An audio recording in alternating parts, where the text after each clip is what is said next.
The Boston Celtics are officially listening to offers for Derrick White, and what they are expecting in return for him might sound crazy to many NBA experts. The belief that White was the cornerstone of their 2024 championship is high, and seeing how other role players like Desmond Bane are highly ranked, Boston has all of the right to expect 4 first-rounders for White. But is this scenario going to come to reality? And if not, have the Celtics overestimated their player a little bit?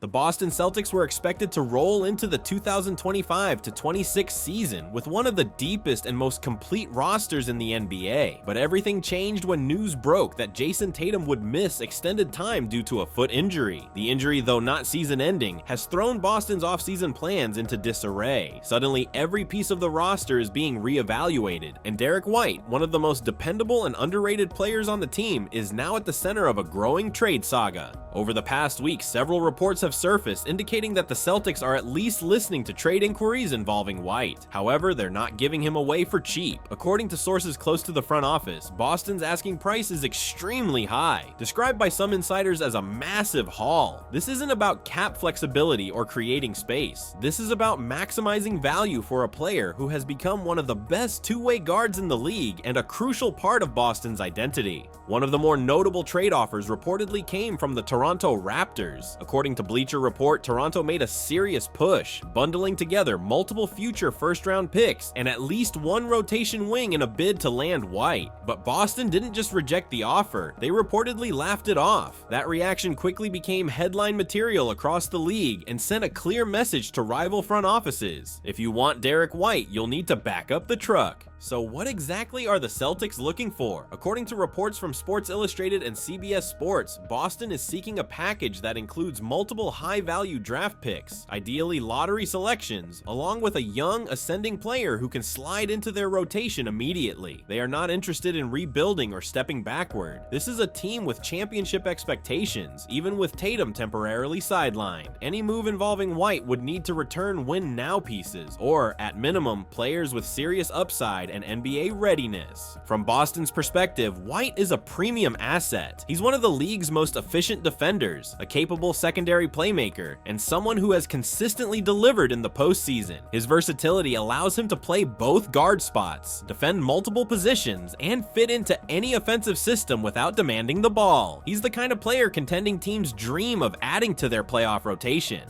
That's exactly why Boston doesn't want to move him unless the return is overwhelming. They're not simply testing the market out of panic over Tatum's absence. They're in a position of strength, and they're using that leverage to see who's willing to pay a premium. For now, they're comfortable holding on to White and running it back, but that could change if the right offer hits the table.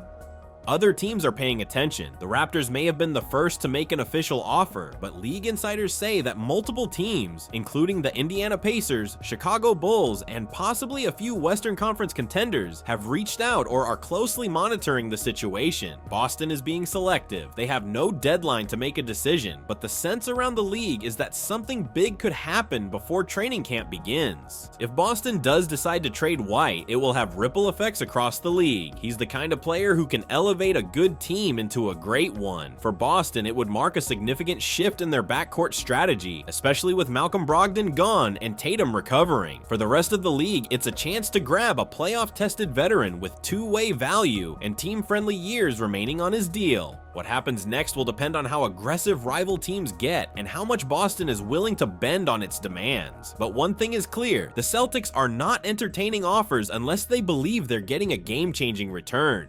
Derrick White may not be the flashiest name on the roster, but make no mistake, he's one of the most valuable, and Boston knows it. As rumors continue to swirl around Derrick White's name, it's becoming more and more clear that the Celtics are in no rush to make a deal, and that may be the smartest move they've made all offseason. With Jayson Tatum temporarily sidelined and Malcolm Brogdon no longer on the roster, White is arguably Boston's most important backcourt piece. His role could expand even further to begin the 2025-26 season, especially if the team decides to prioritize continuity and stability over shaking things up. What makes White so valuable right now is the same thing that made him indispensable during the Celtics' 2024 championship run: his elite defense, efficient scoring, and ability to lead an offense without dominating it. He's not a high-usage guard, but he's extremely productive. His defensive metrics consistently rank among the best for guards league-wide, and he's one of the few players in the NBA who can switch comfortably across 3 positions without becoming a mismatch.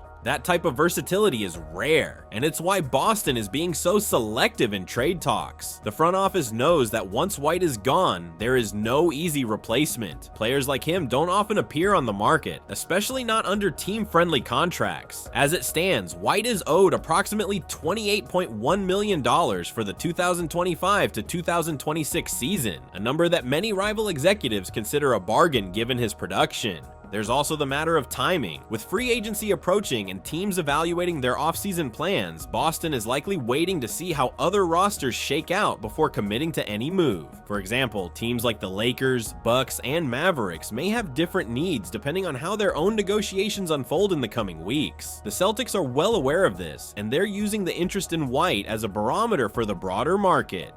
Another important detail is what White himself brings off the court. He's viewed as a high-character veteran, a team-first player who doesn't cause distractions and elevates others around him. In a league where locker room stability can swing playoff series, that kind of leadership holds real value, especially for young or retooling teams. That's why some of the most persistent interest in White is reportedly coming from teams like the Indiana Pacers and the Toronto Raptors. Both franchises are looking to establish a playoff identity and could benefit from a player like White, who bridges the gap between veteran steadiness and on-court impact. But again, neither team has reportedly offered anything close to Boston's asking price, which remains extremely high. The Celtics, for their part, are walking a careful line. They don't want to lose White unless it brings back a player who can help right now. This isn't a rebuild, it's a team still in win-now mode. With Jrue Holiday recently traded and Tatum recovering, losing White would leave a significant hole in Boston's perimeter defense and offensive rhythm. If they do pull the trigger, they need a backcourt replacement who is ready to contribute immediately, not just future draft picks or developmental pieces. From a roster construction perspective, Boston has multiple pathways.